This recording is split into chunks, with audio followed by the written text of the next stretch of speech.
So mapagpalang araw sa ating lahat guys. Ayan, sa mga nagtatanong po tungkol dun sa ating proben guys. Ayan, hating gabi po ako bumabiyahe, 11 or 12 ng gabi. Kaya minsan wala na masyadong tulog. Ayan, kailangan kasi nating agapan yung mga deliver ng ganitong oras. Kaya kung ikaw magninegosyo, matulog ka ng maaga para hating gabi magigising ka para maagapan mo yung mga deliver ng proben. Ito guys yung proben, yan, buo nyo pa mabibili kasi bihira naman ang deliver ngayon ng biak na siya. Ayan, may mga feeds yan sa loob. Yung nasa labas naman ay mga taba-taba. Ayan, itong dalawang bag na to guys is pumapatak ng 30 kilo, 15 kilo per bag, tapos yan, dalawa.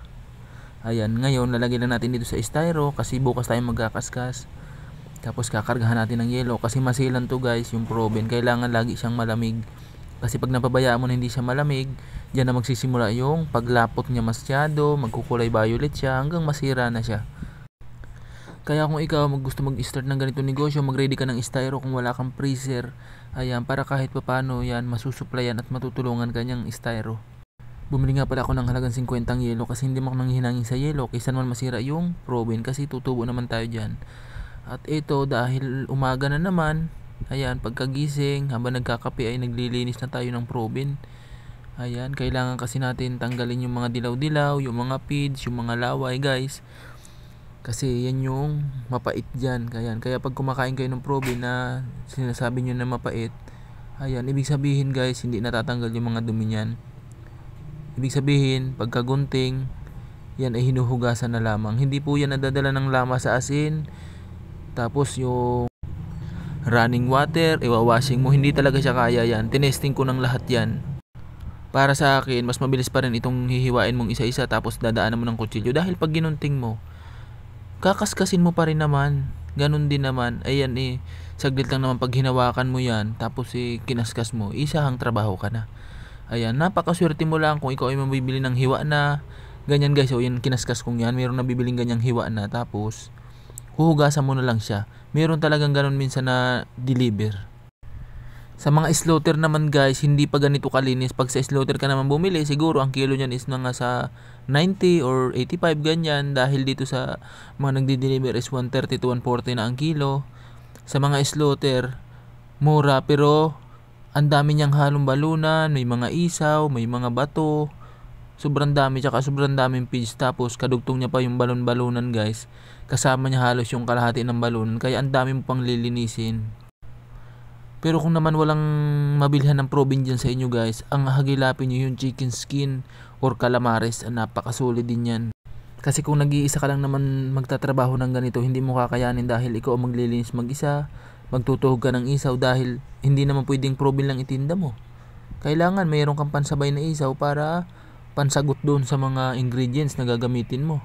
Pansagot doon sa mga kailangan, mga baso, plate, plastic, kailangan mo yun. At ito guys, nasa 4 hours to 5 hours namin nilinis yan bago namin natapos. Ayan, pagka ganito naman tapos na linisin, hinuhugasan ko naman siya sa running water. Ayan, kailangan hugas na hugas, tanggal pa rin yung laway. Kailangan maaalis yung mga feeds na dumikit kasi hindi pa rin may iwasan na may feeds talaga na sumama dyan. Kaya talagang kailangan mabusisi, malinis kasi hindi natin pwedeng iasa sa ibang tao to. Kasi hindi naman tayo pareho ng isip na papahalagahan yung negosyo mo. Siyempre, karamihan naman sa mga nagtatrabaho is iisipin lagi nila yung kanilang sahod. Bihira ka makakuha ng tauhan na talagang pupukusan yung negosyo mo na parang kasosyo mo siya. So ayun guys, para medyo kumita ako dito sa proben, pinipertab ko na lang siya. Hindi masyado ako nagluluto nito dahil agad din naman ako dun sa per tab. Kasi dito nakakales ako ng mantika, nakakales din ako ng gasol. Kumbaga ang ginagastos ko dito yung libreng suka, tsaka yung libreng harina na lang nila. Tapos sila na magsiship nito, sila magpapabok niyan. Kaya dito ko rin nakukuha yung pampasahod ko sa mga tagalinis ko, sa nagtitinda sa akin. Sabi nga niyan, kanya-kanyang diskarte lang. Pag gusto mong kumita, gawa mo ng paraan. Kasi dati hindi ko naman alam tong marinated na to. Inisip ko lang na magbenta kaya ako ng hilaw and then ilagay ko sa freezer para pag tumigas siya. Tapos parang yung mga hotdog gano'n, tosino. Tapos yan, nag-click siya. Hanggang umaabot sa time na talagang umaabot ng 150 tabang order sa isang araw. Grabe, hindi ko na kayang suplayan kasi sa paglilinis pa lang guys, sobra talagang hirap. Hindi ako nagrereklamo pero talagang pagbaguhan ka. Karamihan kaya sumusuko dahil talagang mahirap gawin. Pero kung ikaw may paninindigan sa sarili mo na talagang gusto mo, pag nasanay ka naman na, para naglalaro ka na lang, i-enjoyin mo na lang bawat oras, bawat araw na ginagawa mo yan. At so yun guys, ang gagawin natin ngayon is 100 tab. Kailangan natin umabot ng 100 tab to para panalo tayo. Yung mga hindi pa po nakakaalam dyan ha, yung Probin po is kadugtong po yan ng balon-balonan. Bawat po isang banok, isang Probin lang po ang nakukuha. Ibig sabihin dito po sa 6,000 pieces natin na Probin na to is 6,000 pieces din naman. Kaya nagkakaubusan naman karamihan kasi yung mga malalaking siyempre negosyante, inaangkat na nila lahat yan para ipapasa nila doon sa mga palengke. Ganon, kanya-kanyang diskarte lang din. Kaya nasasabi ng iba na talagang wala nang nabibiling Probin. Ayan, ito nakakatuwa na naman kasi nakatapos na naman tayo. Ayan, ang linis na niya. Tinimplahan ko na yan ngayon. Re-repack na lang natin dito sa tab. Ayan, 500 ml, 160 yan. Libre suka, libre harina. Yan guys, akala nyo napakaunti lang. Pero pag yan nilatag nyo sa planggana at niluto nyo, ang dami na yan. Pwede nyo yan lutuin yung kalahati. Tapos itira nyo yung kalahati. Kung gusto nyo pang may matitira sa inyo na pampulutan, pampapak. Ayan. Patapos na tayo mag-repack guys. Ayan, ito itong mga sobrang na putal na to, napupunta lang to doon sa may mga humihingi. Kasi may humihingi talaga ng Probin na sabihin na akin na lang yung sobra kuya, ganyan. O, sayang din.